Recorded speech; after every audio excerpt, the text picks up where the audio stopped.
This podcast contains content that is graphic in nature and mature language that may be unsuitable for children or young listeners. Listener discretion is advised. As the 12 jurors re-entered the courtroom, taking their appointed seats, a palpable hush fell over the gallery.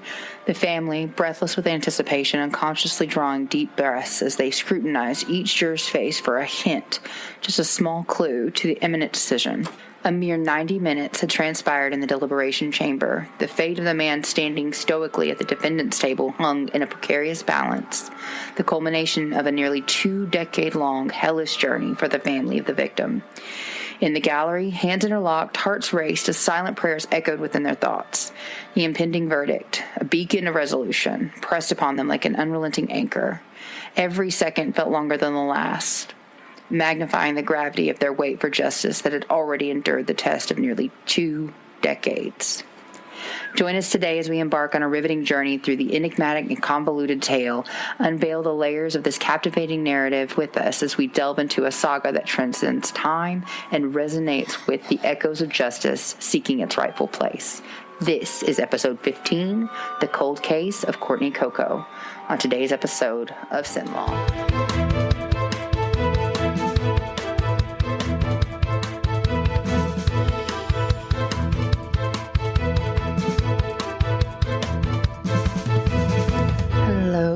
And welcome to episode 15 again. And this is going to be the cold case of Courtney Coco. I'm Kelly. And I'm Uncle Sawyer. And I messed up. We messed up. Somebody messed up. Definitely you. We recorded last night, or the night before last, whatever night it was, and we listened, we listened to it as we were recording to make sure it sounded all right. It sounded great. Everything was going well, going smooth. I go to edit it, and there is this annoying, ticking, vibrating, completely noticeable and irritating noise that is penetrating throughout the entire recording. So there was no way, in good conscience, that I could put that out or try to edit it around it and try to make it sound decent. So here we are again. We're recording again, so it's not going to be as much of a surprise this time around, but it could be interesting because Uncle Sawyer will be able to add input and things knowing how it kind of turns out in the end, and that'll be different from any other time. So, and I'll also be able to keep you on straight line. Yeah, right, exactly. So I had to redo the outline too because there was a whole lot. I get caught up a lot of times in these deeper stories that have a lot of details. It's not that deep. But it lasted a really long time. There's a lot of moving pieces and parts and things that I was having a hard time filtering. But hearsay and rumors. I think we got it now. I think we got it all narrowed down. I've got a new outline. We should be good to go. So we're gonna go ahead and jump right in. And hopefully we'll do better this time. Or I will do better. And then the editing won't be a big bia. All right, so from the beginning of our story to the point where we get to the jury, like the intro, it took almost 20 years. So let's go back to October of 2004. October 4th in Winnie, Texas, over there in Chambers County. Anyway, Chambers County, Winnie, Texas.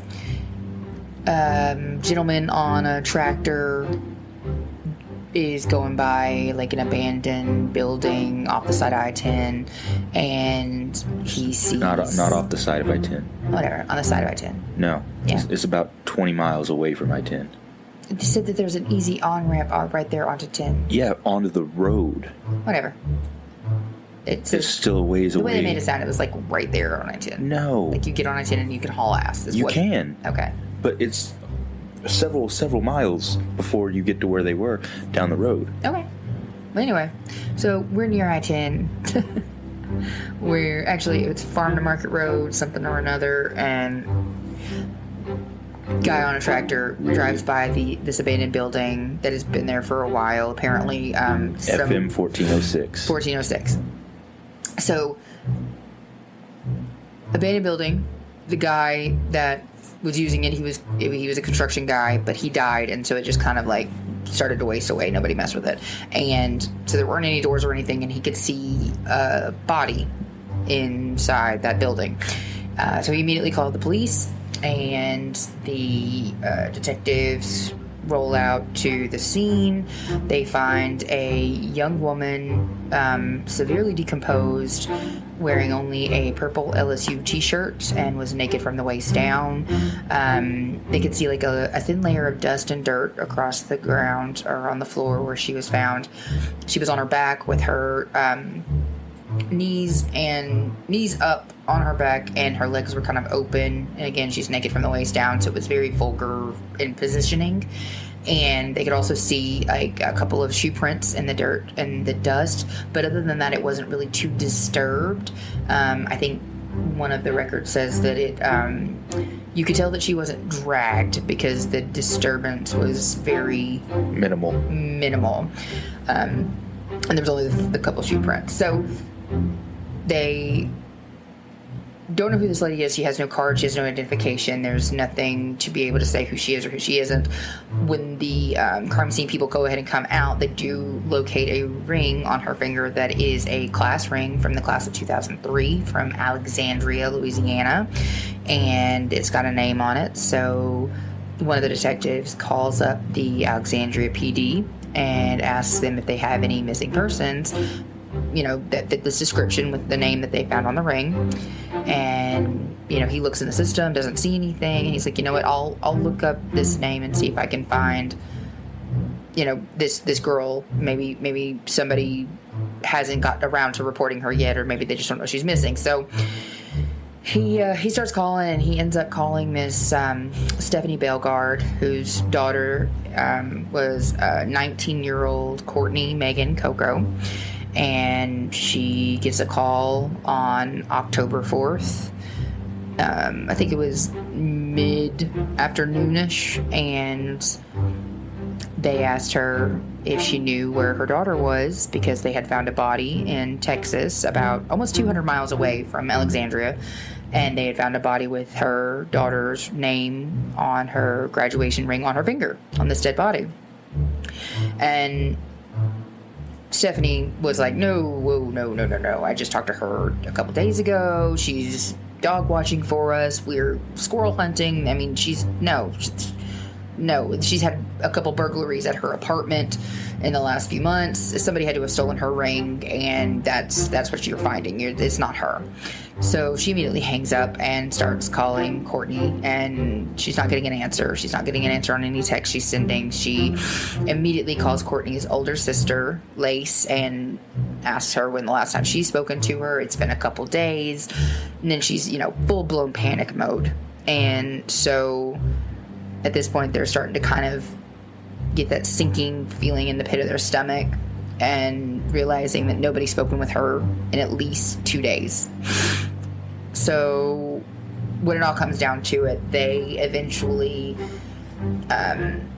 pretty well figure that this is her. They get Courtney's uncle to go and ID the body. The mom tells him to specifically look for two things, which would have been Courtney's brand new braces that she just got, Courtney's braces that she had got within the last year, and a brand new butterfly tattoo. So when the uncle got there, saw the body, verified that it was her, and then their whole world just kind of fell out from underneath them. So before we get too far into much of the case stuff, I want to talk about Courtney and her family. That way we have a good base of her immediate group there.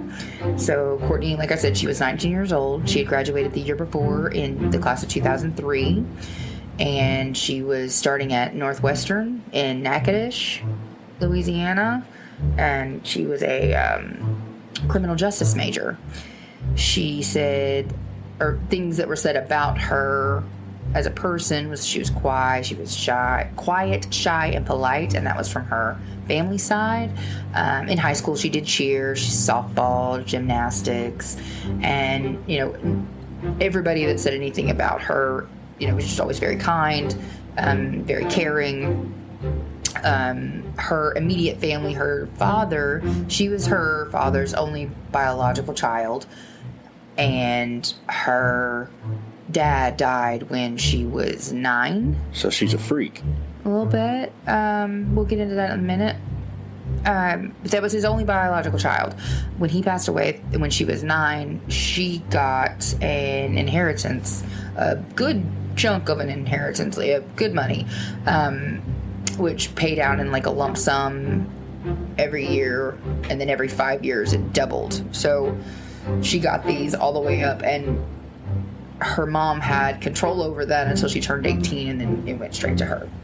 So Courtney, her mom, dad passed away when she was 9. She has an older sister, Lace. She has another older sister because Courtney was the youngest of 3. The other child, the third sibling, haven't been able to locate a name or anything. But anyway, youngest of the 3, she had just moved out and started living on her own because, like I said, she was starting in Northwestern and Natchitoches.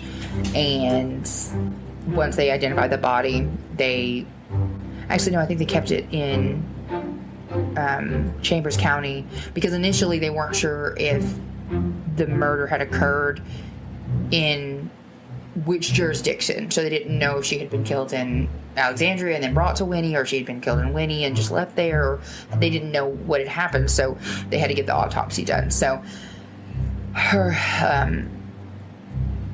before they did that though, Mom, Courtney, Lace, the other close proximity, because anytime there's a homicide, you got to look at the immediate surrounding family. Lace had a fiance that had been, and I didn't catch this the first time, they were engaged for 6 years. She didn't get off the pot, sir. But anyway, so her older sister Lace was engaged to Anthony Burns. They'd been engaged for 6 years, and he ended up, this is how close he was to the family, he actually ended up being one of the pall bearers at her funeral. So now that we have a kind of a close-knit group here, we'll get into the boyfriend thing for Courtney here in a minute. Which one? Huh? Which one? That's why we're going to talk about it. So they go ahead and get the autopsy. Or that's one of the first things they're trying to get done. Of course, they're analyzing the scene, and they're actually contacting Alexandria Police Department to look over the scene at Courtney's house and see if there's any evidence present there, if there was any sign of anything at her house, and just trying to get an overall grasp of what might have happened.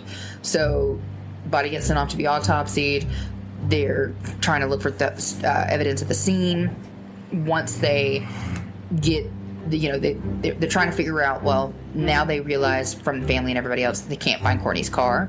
They haven't located her phone either, and all of her stuff that would have normally been with her that wasn't at her apartment, once they realize it's not there. Okay, well, now we got to put an APB out for the car and subpoena the phone records. So they do that. And in the meantime, they go ahead and get the autopsy stuff done. So Dr. Brown did the original autopsy in 2004. The weird part about that was there wasn't a lot to note. There was no trauma, no obvious signs of death. There was no natural causes that he could find. Basically, there was nothing. There were no ligature strangulation marks. There were no broken bones. There was no stab wounds. There were no, in so much as there weren't even any defensive wounds. There were no, and eventually they'll find out after they get all the stuff back, but there's no DNA under the fingernails. I mean, there's just literally nothing. So it's like she died of natural causes? Yeah, but he could rule that out as well. Like, she's a 19-year-old, because a 19-year-old isn't going to just die, like, for no reason. There's not going to be a 0%, like, you'd be able to see if it was a brain aneurysm or if it was something that would actually just stop life, right? So the only things that he could surmise, because of the placement of the body, because of where she was, and because of how she was presented at the site, he assumed that it was the manner of death was homicide.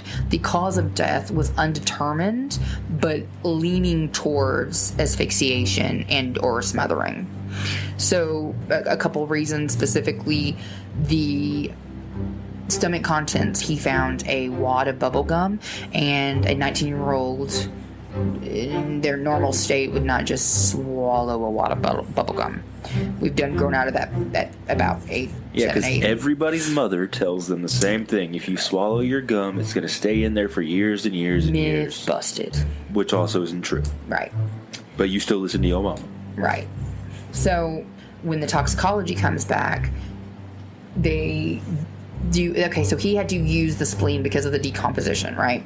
So the body, even though it had only been about 50, I think it was 52 hours from the time that she was last known to have been seen or heard from to the time that they found the body, it was 52 hours. And because of this and because of the advanced state of the decomposition, Dr. Brown had to say, like, she had to have been, because of the temperatures, the outside temperatures at the time, she had to have been placed somewhere where it was hotter than the ambient temperatures for a period of time before she was placed back outside or out into the ambient temperature, because of the advanced decomp. So he surmised that she was placed into a trunk and then transported, which is eventually why, because of that autopsy finding, that was why Alexandria had jurisdiction, because the autopsies pretty well showed that she was placed into a trunk and transported across state lines. So they shifted it back over to Alexandria PD.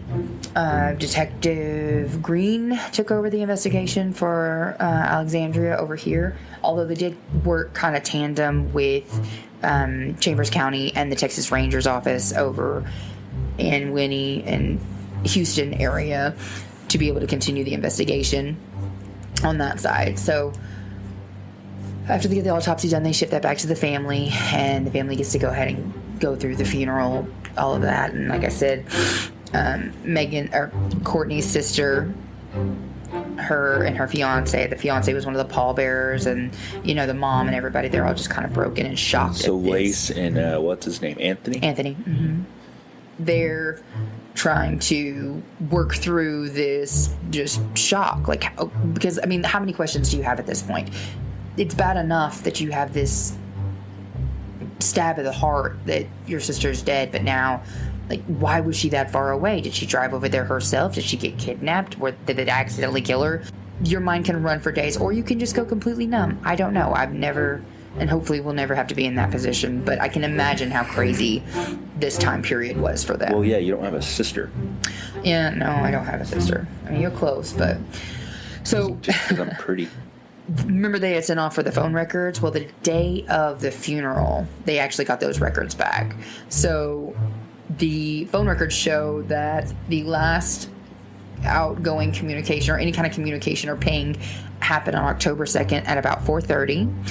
And then her phone went dead, it went off. There was no transmissions to or from until 2 days later at 10 p.m. So on October 4th at 10 p.m., which was the way past the time when her body was found.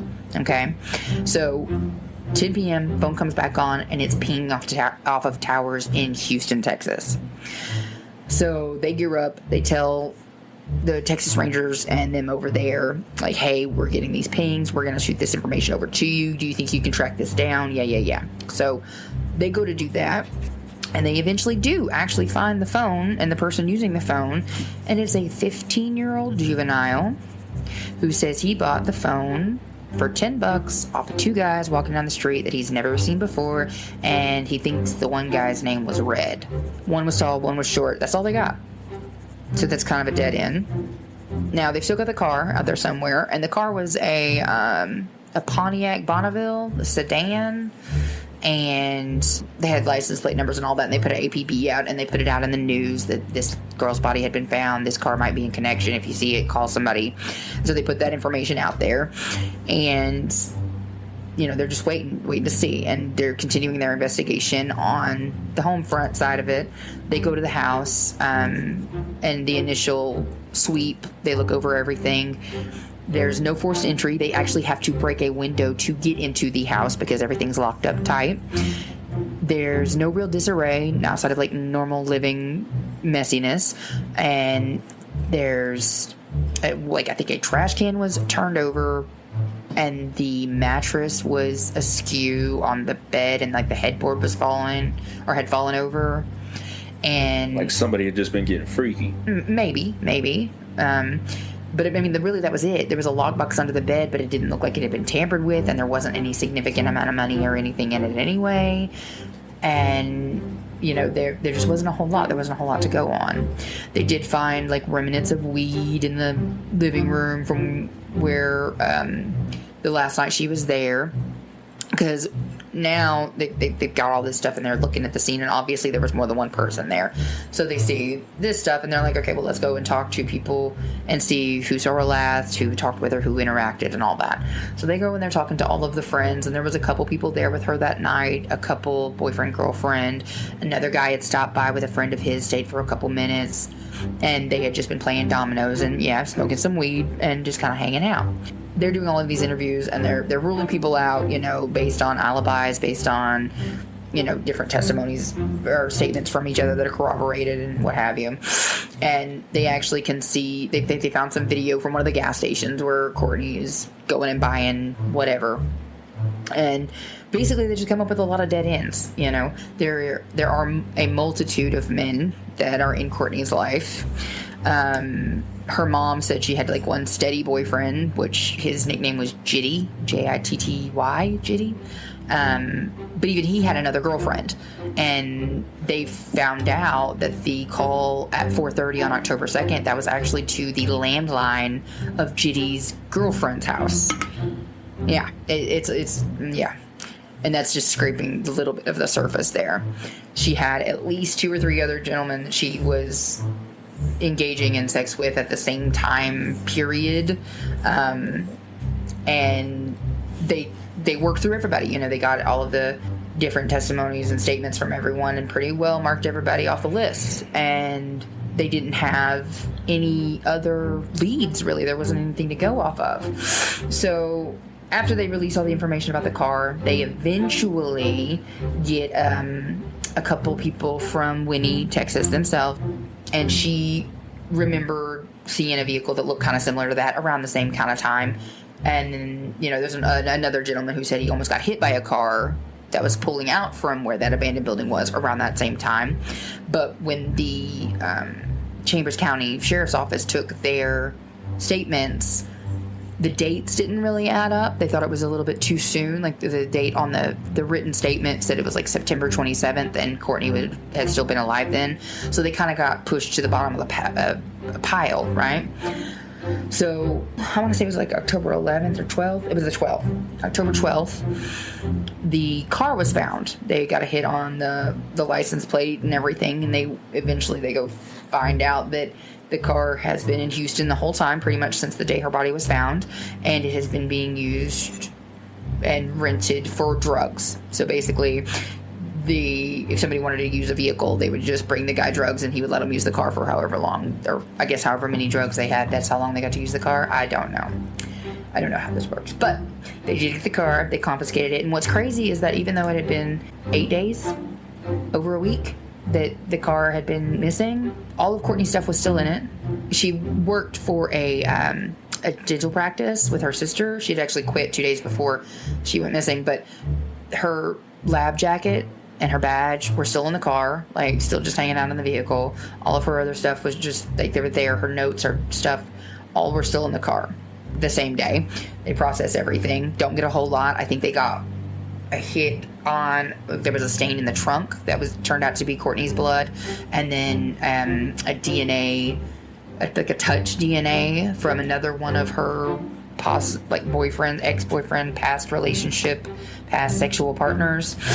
That was Fred Landry, and that one again, it was kind of like, I think at the trial they eventually said that, you know, it's like a doorknob. He was around. He was her boyfriend. Everybody gets a turn? Not just that, but it's explainable. It makes sense why his fingerprint would have been on the trunk. So don't get much from the car.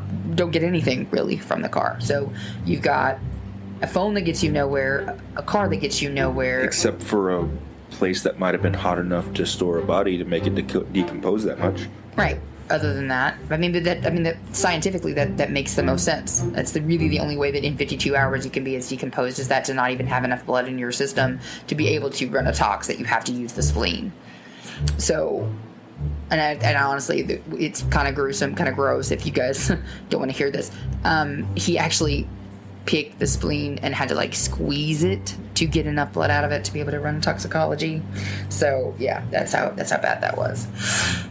So now we're about 2 weeks out.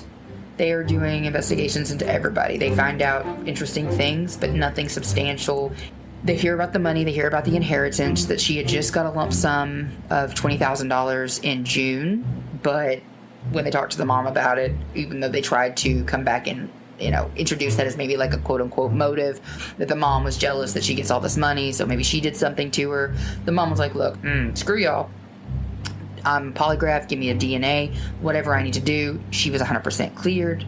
Lace, they pull her in, her sister, and Lace is a little bit that person, like she doesn't even want to think about it in her mind that she could possibly be the one who killed her sister. It's unfathomable to her. So it throws her completely off when they ask her straight up. Like, she wasn't prepared for this question. And so she gets really upset. She leaves. Like, she just bails out. And they make a kind of a big deal about it, or they try to anyway. And this episode was also covered on Dateline, so you can watch that one for yourself. Season 31, episode 17, I think is what we ended up with. I think so.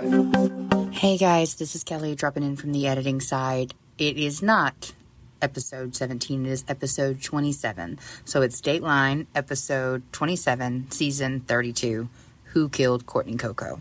All right, back to the show. So anyway, you can see her on there and judge that for yourself. But she eventually went back. She eventually did the polygraph, and she was cleared as well. However, in talking to Lace, they got, a good amount of suspects to start with anyway. And one of them was actually her own fiance, Anthony.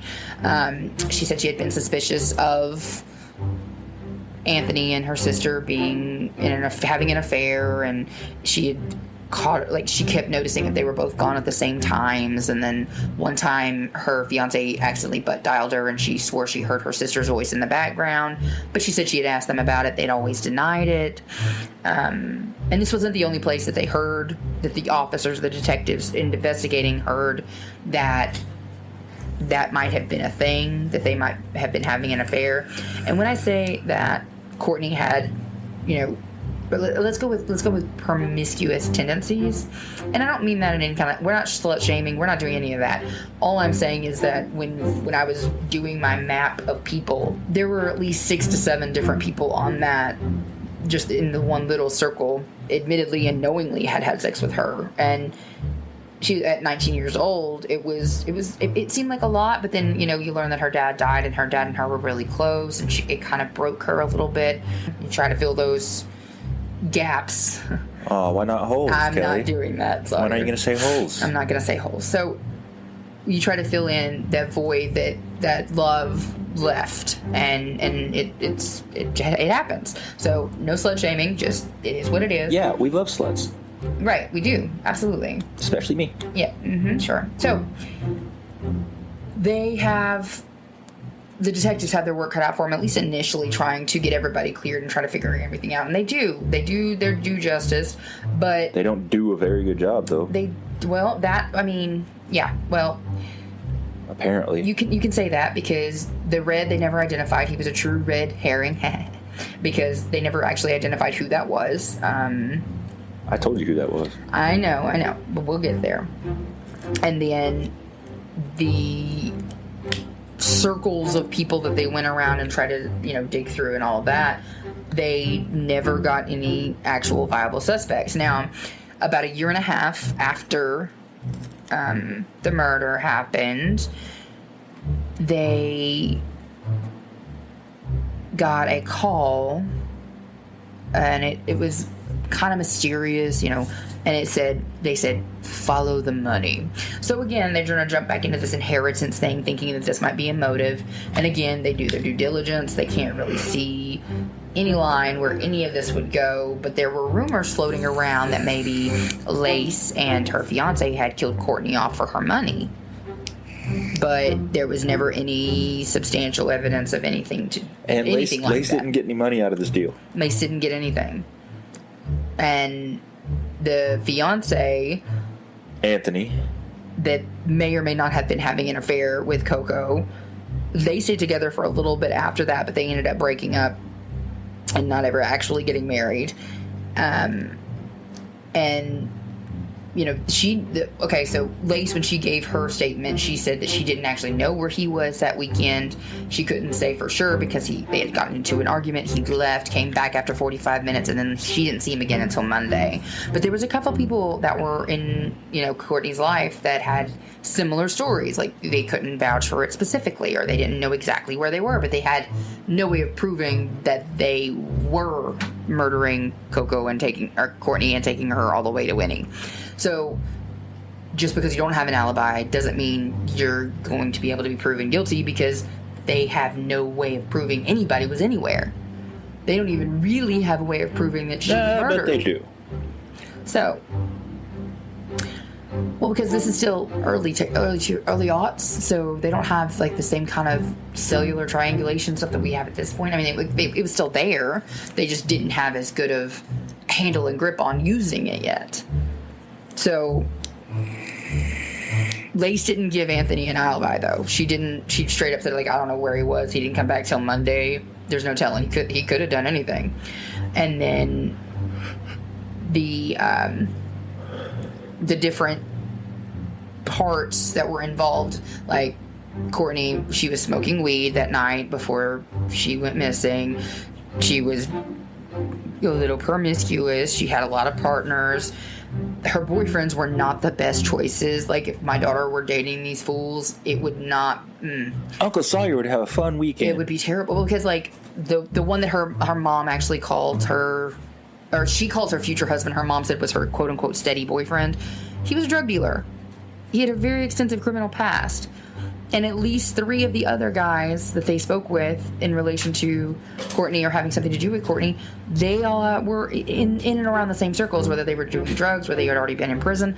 There's one of the guys who was actually later, within a couple years of this thing being done, he was arrested for homicide. So, fast forward a little bit, and the case is at this point ice freaking cold, but over the years there are trickles of statements and people coming forward with not so much, breaking evidence, or like, it's not going to blow the case wide open, but they've got over the years, they've had different statements from people that are not engaging with each other. They're independent of each other, and they're all basically saying the same thing, that Anthony Burns gets drunk and he starts talking, and usually the conversation ends up being about him bragging about stuff, the death of Courtney Coco in one way or another.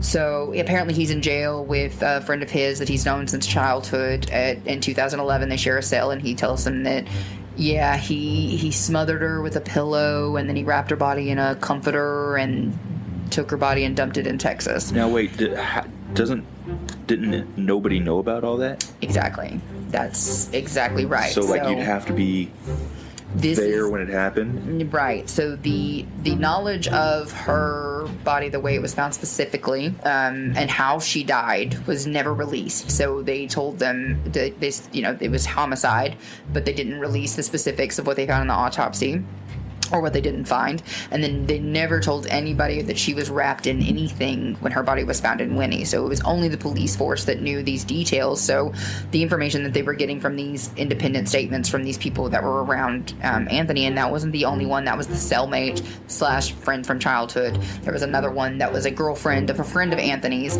that she had been around him and had several times heard him make statements about things that they did to her. Hers were a little bit different. I think that hers involved sex with one of Courtney's known sex partners, and they had all had sex with her, but they were going to get away with it because they used condoms or something. But then they were conflicting, but they were always something to do along with the same line. Right. They did and it. that her story that she told the officers was, they wrapped her up and took her with one of the other guy's cousins, and they switched cars to his cousin's car, and they took the shower curtain as well to be able to make sure she didn't get blood everywhere. Like, it was a whole lot, but there were things, again, they didn't release that she said that matched to the story that only the person who killed her, like killed Courtney, would have known.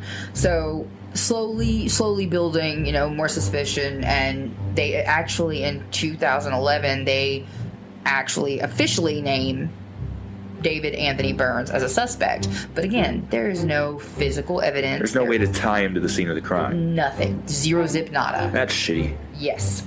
So as much as they suspected it was him, that he had something to do with it, even if it wasn't him specifically, maybe he was a principal or a party to, they have zip when it comes to... Absolutely no way. Absolutely nothing that a district attorney for damn sure is going to want to be like, oh yeah, we can try to prosecute. Sure, yeah, let's go ahead and throw this guy in. Not even close. So... They do that with handicapped people all the time, though. I only said the two, but there were multiple. There was at least 3 or 4 or 5 different people that had brought statements forward. And the prevailing theme was that he knew details that were guilty knowledge that only the killer would know. Only somebody there when it happened would have known, other than the police. Right. And they had to have been there, or they had to have been, they knew who the killer was because they got those details from the killer themselves. So right. They're intertwined. So fast forward again.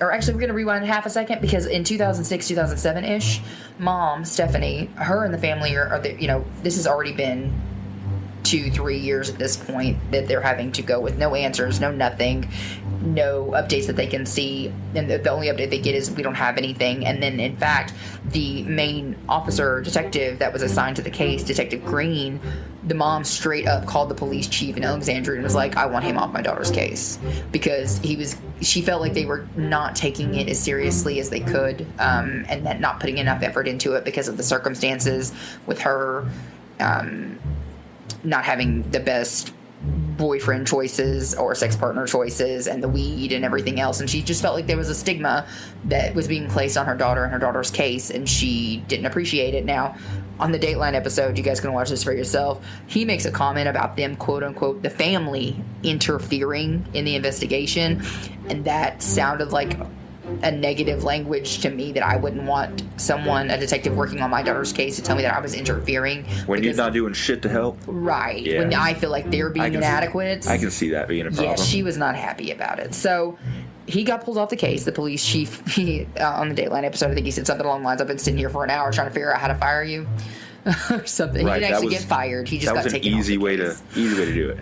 Right, so they did remove him, and, it got passed along as the years went by. So meanwhile, the family, they have started their own collection of binders and notebooks and, references, and they keep everything together, and they're doing their own investigation because they feel like the Alexandria Police Department has just completely let them down. So they're doing that. They're also doing vigils. They're doing victims' marches. They're putting up flyers. They are advocating online. They are trying to get the attention of anybody and everybody they can. The sister actually wrote to Dateline, and they got her case on the Missing in America series online for Dateline, which was the initially done back in, I think it was like 2010, maybe 2009, that they put her online in the Missing America thing. They even started asking for help from Louisiana Sheriff's Office, like the local sheriff's offices. And I think there was another one, it was like groups for parents of murdered children, like just everything and anything they could think of to do. They even put out a reward for information leading to an arrest. More than due diligence, trying their best, trying to just figure out, somebody's got to know something, right? So all of this keeps happening, and in 2016, we're now 12 years after the death, the Louisiana State Police call up Mom, Stephanie, and they say, hey, I've got some bad news for you. Your daughter wasn't murdered. She accidentally overdosed. This isn't a homicide. Now what? Yeah, 14 years later. How the hell are they going to say that 14 years later when I'm gonna tell you. There wasn't enough blood to do it to begin with? I'm going to tell you. So, unbeknownst to the family or anybody else, remember, they'd been reaching out to everybody to try to get help. Louisiana State Police they decided they were going to rerun the toxicology. And I don't know if it was because this is one of those things that they were just trying to get rid of because they were tired of them calling. But they did. They sent off the toxicology again in 2016. And their tox report came back and said that she had like a 0.16% ethanol or alcohol, blood alcohol content, but that she also showed a high level of tramadol, which is a prescription synthetic opioid pain medicine. And they said that those doses, not by themselves, or like the levels not by themselves, were indicative of any kind of overdose, but the possibility was that, taking both together, and that could have contributed to an accidental overdose. And that, okay, sure, but how did she get in Winnie, Texas? How did she get from point A to point B? Obviously she wasn't dragged into, like, she didn't, like, there were too many things. Like, even if it wasn't a homicide, even if nobody actually killed her, they moved the body, they left the body, and they haven't talked about it for 14 years. And again, this is another one of those things that, was a gut punch for the family, and especially the mom, because she's like, she felt like they were just trying to sweep it under the rug and be done with it. Wash my hands of it. Oh, look, we did such a good job. She overdosed. It wasn't even a murder. We're done. And yeah, see, that's just probably pushing paperwork, trying to get it off their desk. Right, and that's exactly how she felt. She felt like it was just one of those things where they just wanted to put the file in the drawer and be done with it. So, time keeps going forward. They keep getting angry. They keep trying to advocate and try to get that story out there, try to figure out, find anybody that could possibly get the case to do something. In 2018, the case finally switched hands to the last cold case detective that he would have. And this was Detective Tanner Dryden. He was assigned in 2018, and he started off basically the same way as everybody. He went back looking through all of the entire case file, looking through old suspects and witnesses and statements and everything. And at the same time, within that same year of 2018, 2019, the family, still desperate, still trying every avenue, they actually reached out to a former sheriff's office deputy investigator, now podcaster, Woody Overton. He has created and is the host of the podcast Real Life, Real Crime. He still does episodes to this day. Most of them are about his years in, as an investigator, and he's really, his voice is amazing. But they reached out to him and asked if he would look over, or just like go over the case and see if there was anything that he could, any suggestions. Well, when he went over the information and went over all of their gathered documentation and evidence and their binders and binders of knowledge that they've kept over the years, he said, I'm going to solve this case or I'm going to die. Those are the two options. He thought that it was absolutely solvable. So I want him to be on my case. Right? Me too, 100%. He ended up doing an 18-episode podcast just over her case specifically. By the end of that podcast, he felt like he knew exactly who the killer was. He felt he had evidence to point to the killer, and then he did the right thing. He turned over all of his evidence to the Alexandria Police Department, to Detective Dryden, and said, it's in your hands now. You got to do what you got to do. And Detective Dryden, extremely grateful, but also still a police officer. And anytime you have any kind of private investigator or any outside source, you have to still verify that as a member of the police department detective. You have to be able to verify it through police means, right? So September 6, 2019 is when Woody started his first episode of that podcast. That's when things kind of shifted. All of it kind of shifted, because now they've got a lot of pressure. They've got a lot, because Mr. Overton, his podcast is not small. He calls his listeners lifers, which I love. I thought it was derogatory at first, but then I was like, no, that's great. That's freaking great. And like his Patreons are like different levels of criminal. I think it's really cute. Anyway, that's pretty funny. I thought it was great. The Patreon thing. Yeah, and so he's got a lot of followers, a lot of listeners. They're writing into the PD every day. They're writing into the district attorney's office every day. Like, there's a lot of pressure going on now because they've listened to 18 episodes of a podcast. Why haven't y'all arrested somebody? There's plenty of evidence from our armchair spot. Right. So the DA makes a statement to the news. I think it's one of the news articles I have in the source notes down there. He says, there's going to be arrest any day. He's going to be arrested any day. But 2019 turns into 2020. 2020 turns into 2021. But on the back end, on the backside, Detective Dryden is still doing his due diligence. He is investigating and doing things. And as he's going through the case file, and he's specifically going back and looking because they still have to find a way to tie their prime suspect, Mr. Anthony Burns. They're trying to figure out how to put him either in that car or somewhere in the vicinity to prove that he was either where the body was dumped or something. They need something. So he's going back and he's looking through, and he finds a couple of written statements from Winnie, Texas in 2004 from a gentleman and a lady, and they're talking about this car. And in the statement from the man, the guy describes that it's a sedan with a darker color, and he even had two of the letters from the license plate in the written statement. So Detective Dryden's like, you know what, I don't know. And the only problem was the dates in the man's statement were off by a couple days, like I said earlier in the podcast, in our episode here.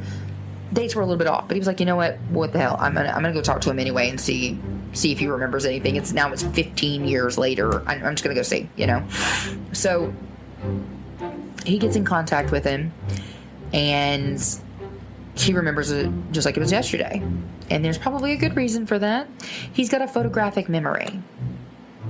Shit with dates. Can't tell you if it's Monday or Thursday, but a photographic memory, okay?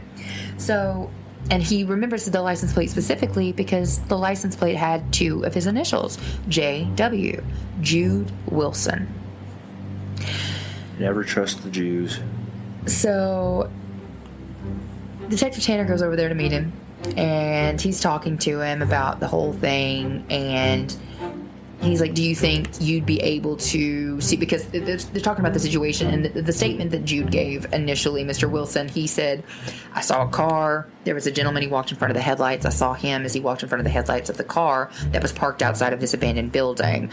And then I was kind of watching and paying attention because of the way that they were driving, so haphazardly I was worried they were going to pull out and hit me, which they almost did. I had to swerve to miss them. As they swerved around and pulled around in front of me, I caught a couple of the license plate digits, and I remember the two specifically because they were my initials, and then I remember there was an 8 in there somewhere too. Now, why the 8 didn't get put into the statement, no one knows. He admitted on the stand later he did not read over the statement, and his reasoning for that was he trusted the police to be thorough and to do what they said they were going to do, and he understood that, this was a man's life on the line, all that good stuff. But when it came down to it, when Detective Tanner is talking to him and he's telling him, like, I saw the profile of his face, he looked to be Caucasian, because they have certain features, yada, yada, yada. He says, you know what? I'll do better than that. Give me a piece of paper. I'll draw it for you. What? Mr. Jude Wilson is a graphic designer in Texas. His photographic memory is even better when it comes to artistry, when he is drawing. So Detective Tanner standing right there, he draws out this silhouette of the profile he saw. Now, a silhouette isn't much, and this is one of those points of contention that the defense in the trial actually hung on hard. This silhouette could be literally anybody. Would you want to go to jail for somebody drawing a silhouette of your profile? Of your profile, not even of your, you know what I mean? Like, it's not very definitive, it's not very exact, and 15 years after the fact, photographic memory or not, it still seems a little bit muddy and a little bit unreliable, but this is how we're going to roll. So the license plate on Courtney's car that they surmised had been part of the body dump in some way or another was, I believe the actual license plate, I think I have it, it's JUW468. So we caught the first, the middle, and the last digits on the license plate.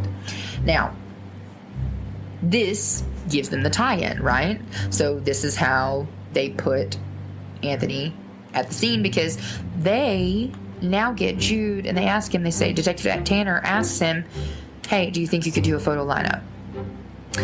And Jude, to his credit, was like, I don't know, pal. I've never done one of those before. It's been 15 years.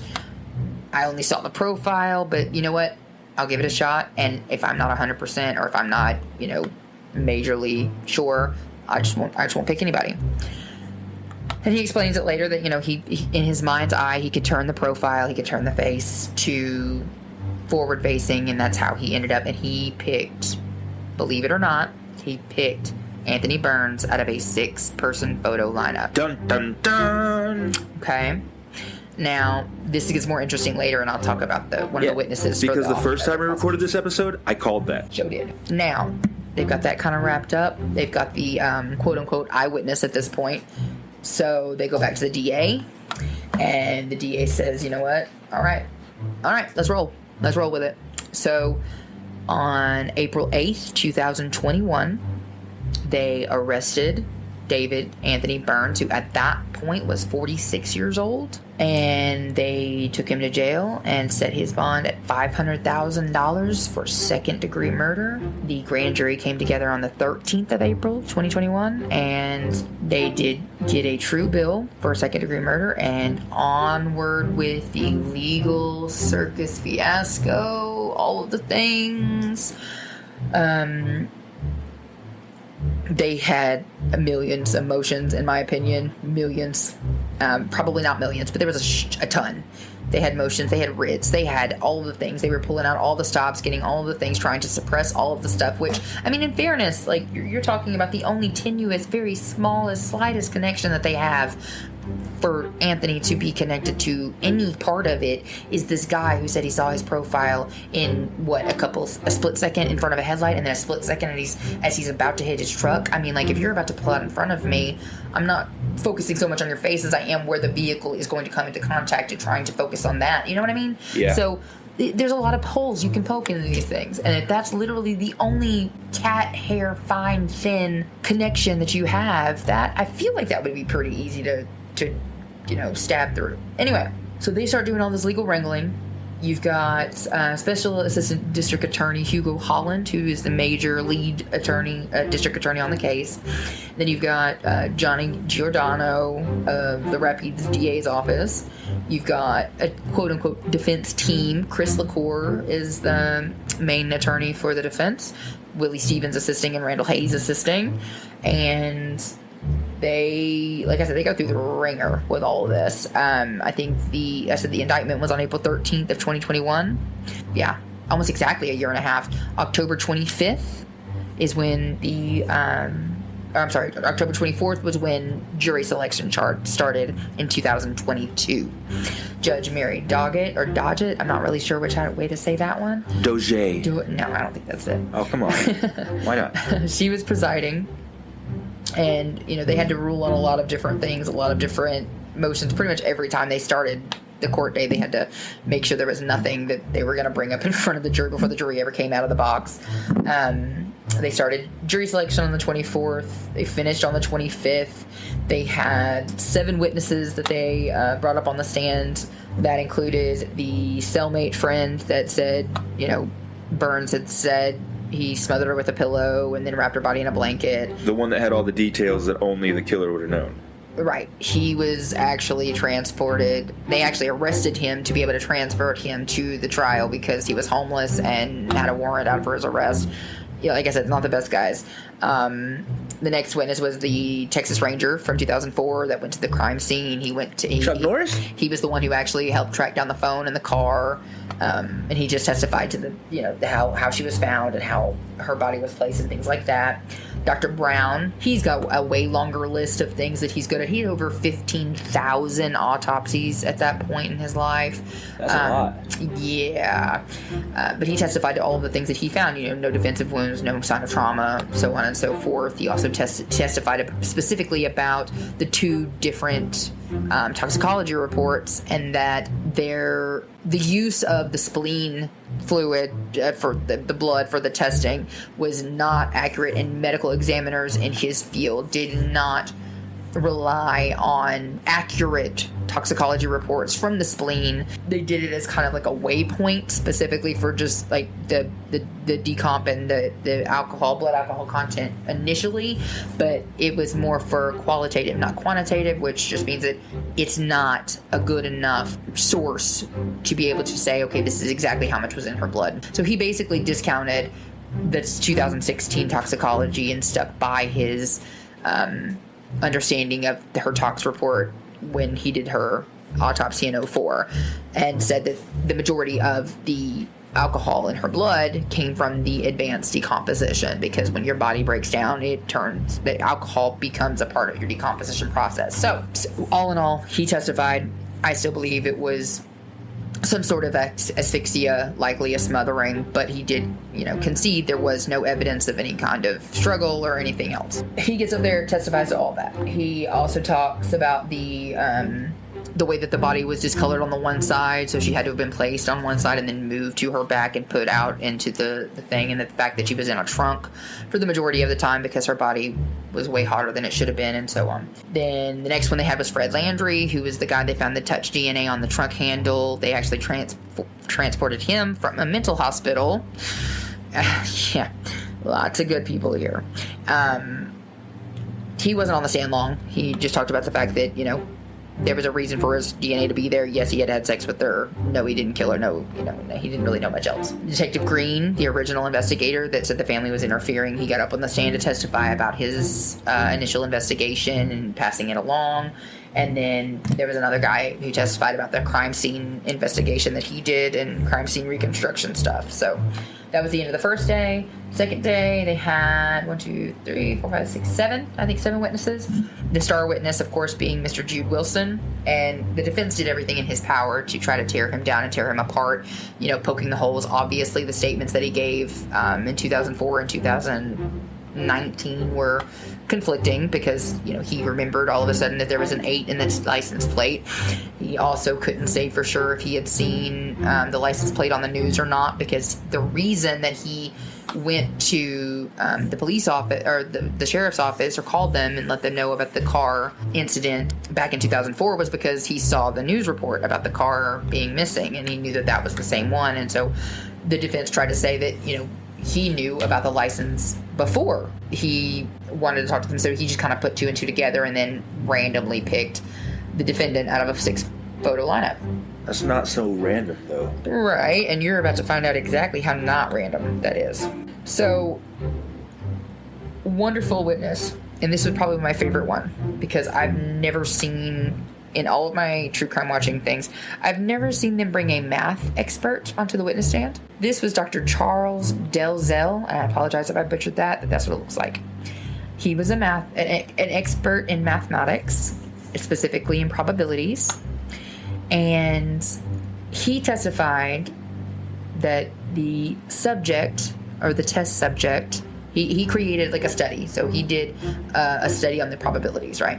So the test subject, the probability of them correctly guessing, or 2 out of the 6 letters on a license plate, and correctly guessing it was a Louisiana license plate. So 2 out of the 6, and guessing that it was a Louisiana plate, was less than 1%. Now, you want to go even further than that? He said way less than 1%, if that person could also guess the perpetrator out of a 6-man photo lineup. So all in all, it was an impossible thing to be able to guess. For the probability of you being able to guess the license plate, to be able to guess that it was a Louisiana plate, and then to correctly guess the person that they believed to be in that car with that license plate at that time, at that place, was less than 0.5%. Now, they did stipulate that this was only if the test subject, or the person guessing the license plate and where it had come from, only if they didn't know the license plate ahead of time, which is obvious that you wouldn't be testing for it otherwise. But the defense was just trying to say that was the defense tactic again, was to try to say, well, maybe he knew it beforehand, so it's not that, not that far of a stretch to say that maybe he did just pick the right guy, or the right guy, according to the prosecution. So, another hole they try to poke in there. Other than that, they had, a couple of the other people that heard statements over the years. They had her sister, Lace. She got on the stand and talked about the suspicions that she had, and a couple other witnesses, again, with the statements about hearing or having been present for Anthony saying things about the death of Courtney, family members that remember certain things that were there and then they weren't, like her aunt, when she went to the apartment after everything had been released, that she found like mechanic rags in the dryer that smelled like bleach, and there was no comforter in the bedroom, and that was weird to her. And then again, they tried to say, wasn't it at one point, weren't you accused of maybe killing your sister for the money? Did you do that? And so they go through all of this, and of course Lace is like, no, I didn't kill my sister, I love my sister, and there's plenty of evidence to back that part up. So, or is there? Oh, there really is. Oh, there actually is evidence this time? Great. Yeah. So, hilarious. Day 3, they go into, they go, the grandma, she's on the stand, the mom, she's on there, but not for very long. And they go to another one of the main 3 people that had statements that were of any value or weight against Anthony Burns. One was the cellmate. They held his, pretty heavy because the smothering was a detail, and then being wrapped in a comforter, wrapped in a blanket, that was another detail, and that she was in Texas, which was another detail. And the same thing was from a lady named Charlene Goldman. She was actually married to a friend of Anthony's at the time and had heard him say kind of the same thing. We talked about it earlier. And then the third guy was the one she was married to, and that was Seamus Setliff. And he basically had the same kind of story. He said a couple different things, but when he got on the stand and testified, it was very minimal, very succinct. And then by the end of it, he just completely said, okay, I take any of it back. He never said anything. I don't know anything. We're done. So very unreliable. Very much. He seemed kind of like a dick, to be honest, just reading the testimony and the interactions that he had with the prosecutors and with the defense attorneys. He didn't want to be there. He was pissed off. He was already going to jail for either manslaughter or one of those, and he was just over it. And basically they tried to make it seem like, because the wife at the time, Goldman, they were actually divorced now, and she had divorced him. And she was actually an eyewitness to the murder that he committed. So it was a whole, like I'm telling you, it's a whole lot of webs. Fabricated webs. Right. And so then you got another girlfriend testify about the same shit. The detective Dryden, about his involvement as of 2018 forward and how everything went. And then you had another, I think it was a forensic pathologist that got on there. The prosecution, start and finish, they had 20 witnesses take the stand. Star witness being your Jude Wilson with the silhouette and the outline and all of this. They rested. The beginning of the last day, the defense got to call their only person they were calling to the stand, and it was not the defendant, thank goodness. It was a doctor, Dr. Norman. Now, Dr. Norman had come forward, and actually, I believe the Rapides Parish or District Attorney's Office had asked him to review the 2016 toxicology report and autopsy, and do a review, a forensic review of the autopsy and toxicology and all that. Although it started with the District Attorney's Office, the results that came back from Dr. Norman's reports were more favorable to the defense, so he agreed to testify for the defense. And he found that he believed it was more indicative of an accidental overdose. He said there was no sign just because there was gum in the stomach. None of that made any sense. The toxicology reports that were more advanced reporting systems in 2016, they showed the tramadol and they showed the alcohol. Now, he did not definitively say that it was. He just said that he would not be able to qualify it specifically as a homicide solely based on what he knew from the autopsy and the toxicology reports. Basically, what this entire trial came down to was the dueling experts. So who do you believe? Who does the jury believe? When you look at one expert compared to another expert testimony, who do you believe? Do you believe the 2004 original autopsy? The guy who had his hands physically on the body, who looked her over and could see with his own eyes what he was doing, or the guy who literally just looked at a bunch of paper and information and admitted that he didn't take into account any of the evidentiary value of the scene, anything about where the body was placed, or anything along those lines. He took in nothing but what he got from the autopsy report and toxicology report. And that's what they went with. But when you think about it, like, even if you're going to say that it was an accidental overdose, somebody's still going to be, on the hook for what happened with the body. Why didn't you say anything? All of that. So when Dr. Norman got done, he said some rude stuff too. If you want to, you can go look at all the things. There were 2 other forensic pathologists that had agreed with Dr. Brown, and he basically just discounted them outright. He never came outright and said that Dr. Brown was wrong, or that he completely discounted his opinion, but he did say that, Dr. Brown's wrong. I feel like the most obvious answer is my answer. So after his testimony, the defense rested. The closing argument started at about 3 p.m. on October 31st. The jury was dismissed to begin deliberations at 5 p.m. that night of Halloween. And about an hour and a half later, at about 8 o'clock that night, the jury signaled that they had a verdict. And we get back full circle, all the way back to the intro of the podcast episode you're listening to now. 18 and a half, almost 19 years. Jury came back out, sat in their seats. 12 people went in and voted, and 12 people voted guilty of second-degree murder. Unanimous verdict. The family overwhelmed with gratitude, with finality, just grateful to Woody Overton, the former detective, now podcaster, that did as much as he did, because without that pressure, without that extra push, it may never have happened. Now, and some people are still of the opinion that this was not enough. There was not enough substantial. And even in the Dateline episode, the defense attorney, Chris LaCour, he said he was shocked because he felt like he had poked so many holes. Fist-size holes in almost every single person that got up on that stand, every single statement, the amount of circumstantial that, and then he thought also that he had presented enough alternative versions of what could have happened, alternate suspects that could have very likely just as easily been motivated or been in a position to have done this. He felt like he had given them enough options to see that beyond a reasonable doubt was not a place that they could get, but apparently he was wrong. He was sentenced later, a couple weeks later or a month later or so, and it was life without parole, because in Louisiana that is the mandatory sentence, and they began the appeal process shortly after.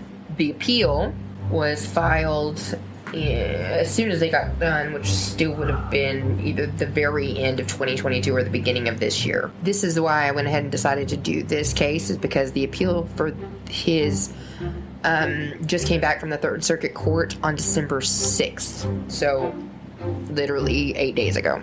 A lot of the information that I got from this, and the entire map that I made of all the people that they had involved, all the witnesses and everything, and how they were connected, I'm going to put that up on my social media, so make sure you check those links down below, because it'll be on TikTok, it'll be on X or Twitter, and I'll probably also have some version of it on YouTube as well. But go ahead and make sure you check those out, because I'm going to put up a couple of the pictures and things that I've got in the source notes down there too. That way you can see kind of what we're looking at, and Courtney's face and her family and all that. But when it came to the appeal, they only had one assignment of error, which is the argument that they think is, this is the reason why my conviction and sentence shouldn't stand, is because of this. They only had the one, but they point out in the appeal that it kind of has two parts. So the one assignment of error alleged in the appeal is insufficient evidence. Now, the two primary arguments are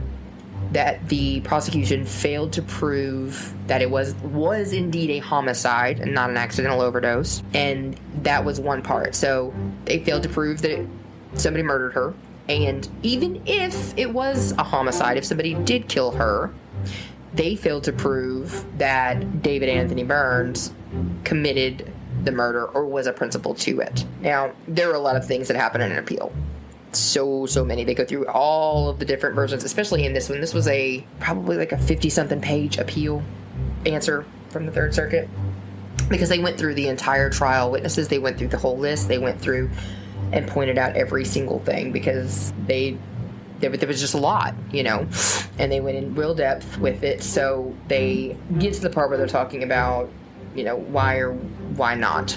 Now, the first primary argument of the insufficient evidence was that it wasn't proved to be a homicide. Now, this is the case of the dueling experts. Basically, what it comes down to is if the jury is making their conclusion on the experts and who to believe and that is a sound decision, I think it was a quote actually, may not be disturbed they should not disturb the jury's choice to accept one expert's opinion unless the opinion is patently unsound, which neither experts were patently unsound. They both made a good, presentable argument for what they believed in, and that's what you're putting them on the stand for, is their expert opinion. You're asking for their opinion. So both of them made patently sound arguments, so therefore the decision by the jury to accept one and not the others was exactly what they're supposed to do, and the appellate court is never going to overturn that. Failing to prove it was a homicide,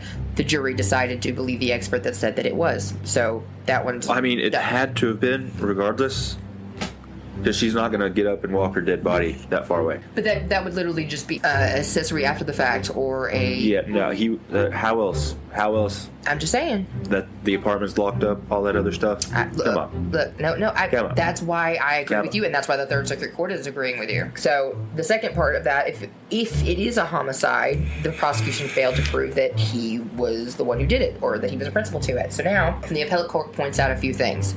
The big thing that they point out is the fact that the majority of the circumstantial evidence for him being a suspect in the first place came out of his own mouth. The fact that several independent statements were made by people who were not in the same atmosphere of the world. They had no involvement with each other, and as far as they were aware, had never even had conversations because they were on different parts of his world, and they were all saying, in general, the same thing. Now, the argument that Burns made was that, well, the inconsistency of all the statements to all of the different people in and of itself proved that none of them were true, which is that's not the case. That's not how that works. The weight of his own incriminating statements to all of the different people over a vast number of years, it wasn't just like one or two people within a week of each other right after she died. No, that wasn't the case. It was over 10, 11 years that he was telling all of these different people at different moments of his life basically the same story, and all the common denominator was that he had done something or had something to do with Courtney Coco and her death. So that was their biggest thing with the appellate court.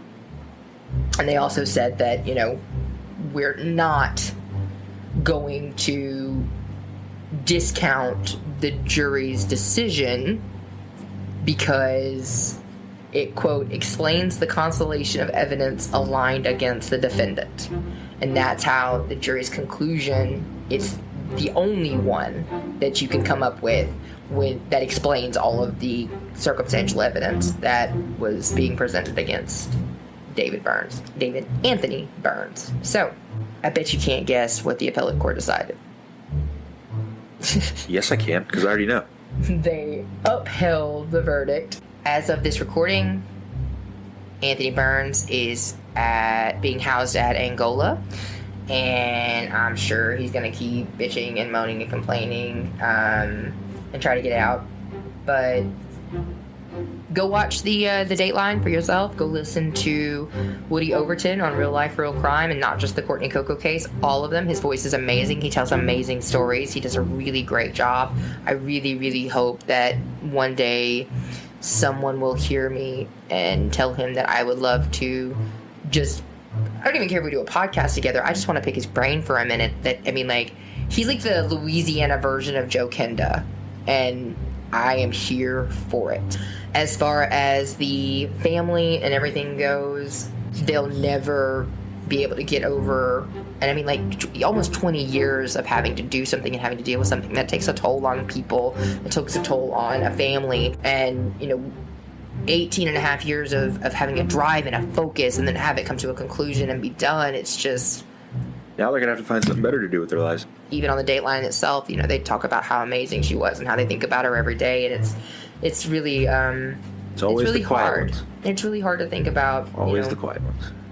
It's still kind of up in the air. You don't really know because the only people that know how everything played out and how everything happened is Courtney and whoever actually did it to her, and maybe the more than one who actually did it to her. But for right now, I hope that they can have some peace in knowing that the person that is most reasonably the person responsible for nothing else than for her not being here anymore in some way or another, that he's going to be in jail for the rest of his natural life. And we hope they get some kind of, not closure, because, you know, it's never really over, but just some kind of I don't know, what's the word? Recompense? Justice, maybe? But I don't even think it's justice, because, oh my gosh, it took forever. It took forever, and they went through the ringer. And, like, if you listen to Woody's podcast, he goes into it so much more, and he even does like a follow-up thing about the Rapides. It's actually called, it's like a 3-episode thing where it's Rapides burning, and he talks about the corruption and shit inside the Rapides Parish Sheriff's Office. But I'm not getting into any of that. You can go listen to his podcast. It's amazing. And I'm going to go ahead and wrap this one up because we're already pushing almost an hour and a half, and I've got to get this edited. So thank you guys so much for sticking with me and bearing through it. And at some point in the future, I will probably throw the other version of this on like a Patreon or something, because people that don't want to hear it shouldn't have to hear it. And the people out there that want to hear it, you probably don't, but I mean, it's there anyway. Yeah, it's pretty rough. But it'll be the completely unedited one where we have all of the talking about the bathroom and the toilet and like all of the things that are not working or are working, and we have interesting conversations when we're not talking about what I'm not talking.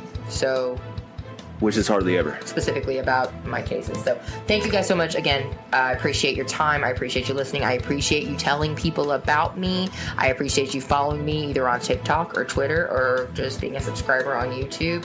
I am hesitant to ask for you to rate and review on either Spotify or Apple Podcasts. That's because you're scared. Where I'm at right now, where we're at as a podcast right now, because the majority of the people that listen to my podcast listen because someone else told them about it, and they're not gonna.